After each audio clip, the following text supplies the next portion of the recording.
Welcome to the Virtual Office Hours Fall 2014 edition. For those of you who don't know, my name is John Fia. I am the host of the Office Hours, and Megan Piette, our trusty producer, is back. This is the first Office Hours of the new semester. We're excited.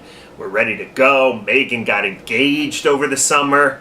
All kinds of new things going on here. I'm frantically waking up every morning at 4 o'clock writing a history of the American Bible Society. Maybe we'll talk about that. But some changes, but our format remains the same.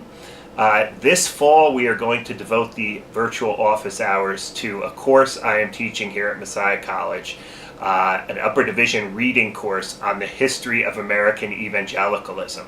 So we hope that you'll follow along at the blog too. I may be blogging about the course every now and then, but each week we are going to kind of summarize what we've done in that course and some of the big ideas that come out of our reading. Like I said, it's an intense reading course. I have some of the books that we're reading right here. I just want to introduce them to you, and again, we're going to use this office hours to introduce the course to you. We're going to start right around the mid-18th century in the First Great Awakening. The students will read Harry Stout's great biography of George Whitefield, the divine dramatist. I've taught this book several times, mostly in my Colonial America course. This will be the first time I'm teaching it in a History of Evangelicalism course. But really excited to teach this book. Someday I'd really like to teach Tommy Kidd's forthcoming book on George Whitefield, so we'll be looking for that in future years when I teach this course. But right now, Stout is the best historically accessible book for the students. Then we'll move into the early 19th century. We are going to read Nathan Hatch's book, The Democratization of American Christianity. Again, I've taught this book several times in a course I teach occasionally on the early American Republic. Great book, again, about the intersection of evangelicalism and democracy. Again, much of the course is not only going to treat evangelicalism as it might be treated in a kind of religious history context, but we also want to think about it in the larger context of American history and American values and so forth. Then we're going to move to the South. I think I taught this book when I taught a Civil War class once, but I haven't taught it in a while. And this is Christine Hireman's Southern Cross, The Beginnings of the Bible Belt.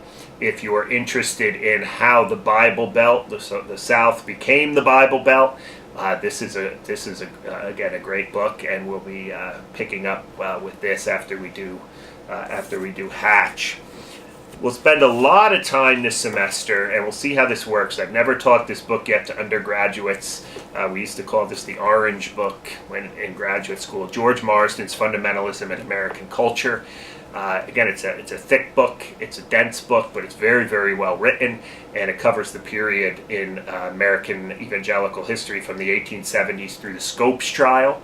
Again, this is, we'll talk about the differences between fundamentalists and evangelicals, dispensationalism, the holiness movement, common sense philosophy, all of these good things that are in Marsden's book. And then I don't have a copy of the final book, but I'm going to give a shot for the first time teaching Molly Worthen's new book, Apostles of Reason, I believe the title of the book is. Megan's nodding her head yes. Her brand new book about contemporary, really post-World War II American evangelicalism, getting huge reviews, and I think the students are really going to like it too. So we're really going from sort of soup to nuts, from the Great Awakening all the way up to the present. We're going to start class. We had our first meeting yesterday, and then Friday we're going to sort of have a freewheeling discussion about what is an evangelical and how should we think about this term. The students are going to write a research paper, so maybe we'll talk a little bit about that too. But I'm very, very excited about the new semester, this new course.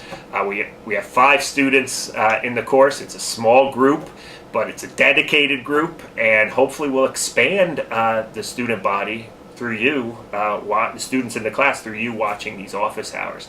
So we're back. Expect the office hours to be up I'm looking at Megan here, every Monday. And follow along with the class. In the meantime, have a great day.